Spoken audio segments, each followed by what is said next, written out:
वो चाहते हैं कि हिंदुस्तान छोड़ दें हम। वो चाहते हैं हिंदुस्तान छोड़ दें हम। बताओ भला भूत के डर से मकान छोड़ दें हम। आप लोग कुछ बोलिएगा नहीं ना। ये चैनल वाले लोग देखिए, मैं वो बोला हूं, मैं किसी का नाम नहीं लिया हूं काजी साहब, मैं किसी का नाम नहीं लिया हूं।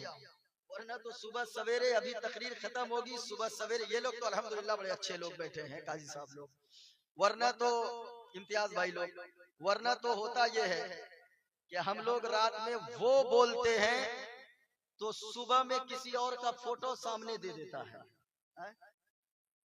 तो मैं नाम किसी का नहीं ले रहा।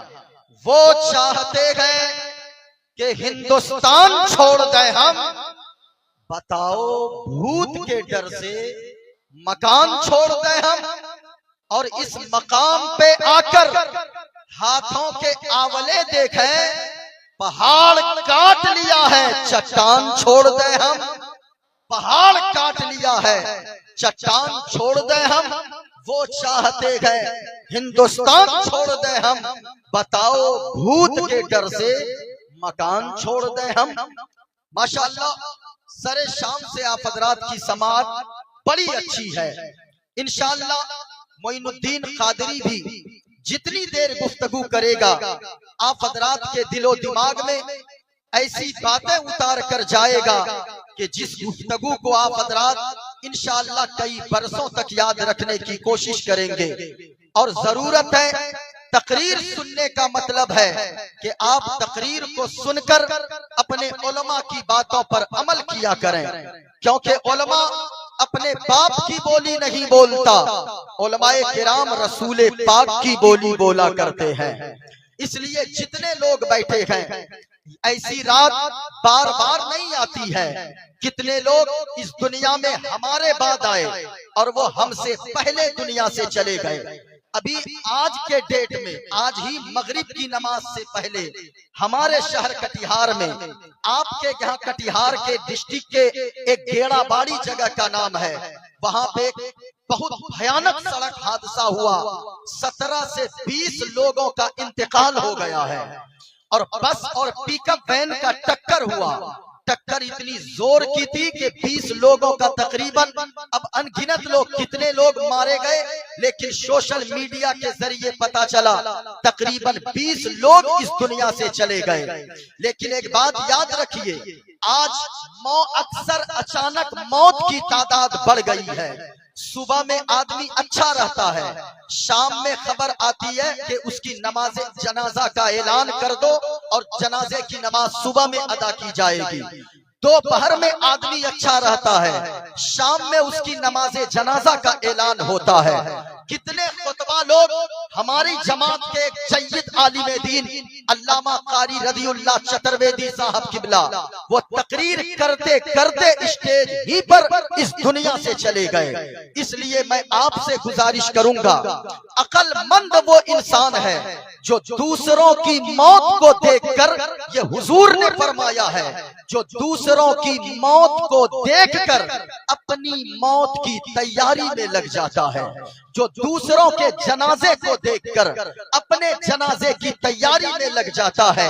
इसलिए मेरे भाइयों, जितने लोग यहाँ पर बैठे गए, ये रात बार बार नहीं आएगी। और आज तो जताहार के यहाँ पे मदरसा, क्या नाम है, ख्वाजा गरीब नवाज मदरसा, दारुल उलूम ख्वाजा गरीब नवाज के इस सालाना जलसे में आप खुश नसीब हैं कि आप इधर उधर नहीं बैठे गए, अल्लाह रसूल के जिक्र की महफिल में बैठे गए। और ये रात बार बार नहीं आती गए। जहाँ भी अगर मौका मिले एक नेकी करने की, कहा गया है किसी नेकी को छोटी मत समझना और किसी नेकी को छोटी समझ के छोड़ा मत करना, या किसी गुनाह को छोटा समझ के किया मत मत करना, इसलिए कि नेकी अगर एक एक आपके पास नेकियां होंगी तो मैदान महशर में वही नेकियां आपकी काम आएगी, कब्र में आपकी वही नेकियां काम आएगी। इसलिए मेरे भाइयों, मैं आप लोगों से कहना चाहूंगा, आज की जो ये रात आई है, इस रात में जितनी नेकियां लूटनी है लूट लो, जितनी नेकियां कमाना है कमा लो, क्योंकि किनकी मौत का ऐलान, किनके जनाजे का ऐलान किस वक्त हो जाए कोई गारंटी नहीं है। सुबह में आदमी अच्छा रहता है, इसलिए मैं आपसे कहूंगा, अगर गाड़ी भी चलाओ तो आप गाने सुनते हुए न चलाओ, क्योंकि वो जमीन जहां पे आपने गुनाह किया है, वो जमीन अल्लाह की बारगाह में कयामत के दिन गवाही देगी। जिस घर में आपने गुनाह किया है, वो घर आपके बारे में अल्लाह की बारगाह में कयामत के दिन गवाही देगा। वो कैसे लोग हैं जो गाड़ियों पर गाना सुनते चलते गए, जरा सोचे तो सही।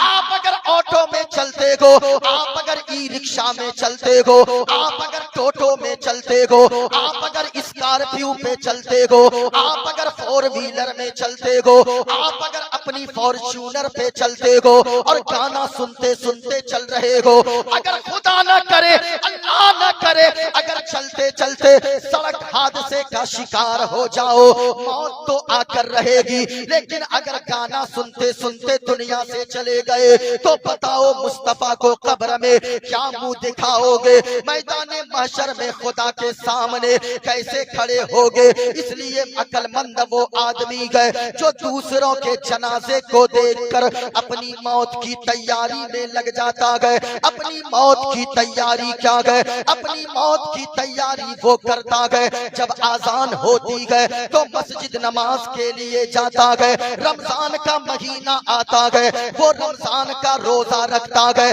जब हज का महीना आता है, अगर वो साहिब इस्तिताअत है, यानी दौलतमंद अल्लाह ने बनाया है, वो हज के लिए जाता है। इसलिए मेरे भाइयों, नमाज की पाबंदी किया करो। मदीने वाले मुस्तफा ने फरमाया है, अगर कोई फजर की नमाज छोड़ता है, अल्लाह उसके चेहरे से नूर को खत्म कर देता है, यानी उसका चेहरा चाहे वो उजला कितनो भी हो, चाहे वो कितनो भी गोरा चट्टा हो, लेकिन उसके चेहरे में अल्लाह खूबसूरती नहीं देता है, खूबसूरती अल्लाह छीन लेता है। मुस्तफा फरमाते हैं, जो ज़ोहर की नमाज को छोड़ता है, अल्लाह ताला उसकी रोजी से बरकत को उठा लेता है। जो असर की नमाज छोड़ता है, अल्लाह उसकी सेहत से बरकत को उठा लेता है। जो मगरिब की नमाज छोड़ता है, अल्लाह उसकी औलाद को नाफरमान बना देता है। जो इशा की नमाज छोड़ता है, अल्लाह ताला उसकी नींद से सुकून को खत्म कर देता है। इसलिए नमाज पढ़िए। सबसे पहला पैगाम मोइनुद्दीन कादरी ये देकर जा रहा है कि कयामत के दिन सबसे पहले अगर किसी चीज के बारे में पूछी जाएगी, वो और किसी चीज के बारे में नहीं, बल्कि कयामत के दिन सबसे पहले नमाज के बारे में पूछी जाएगी। नमाज पढ़िए, और अगर नमाज आप पढ़ेंगे तो क्या मिलेगा?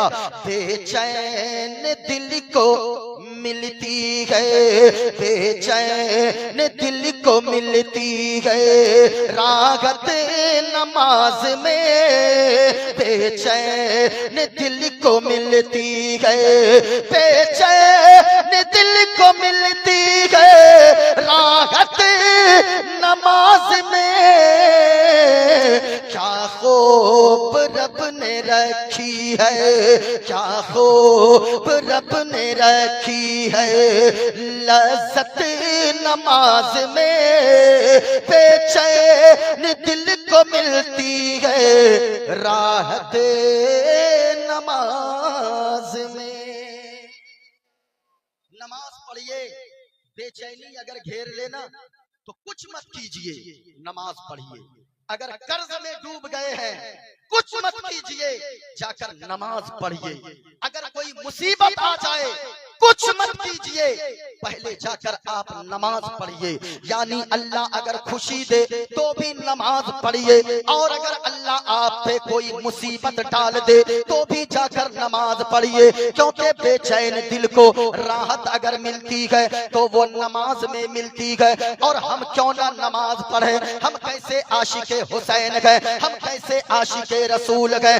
जरा एक शेर सुनिएगा, जो सच्चा हुसैन का दीवाना होगा वो नमाजी जरूर होगा, जो सच्चा आशिके रसूल होगा वो नमाजी जरूर होगा।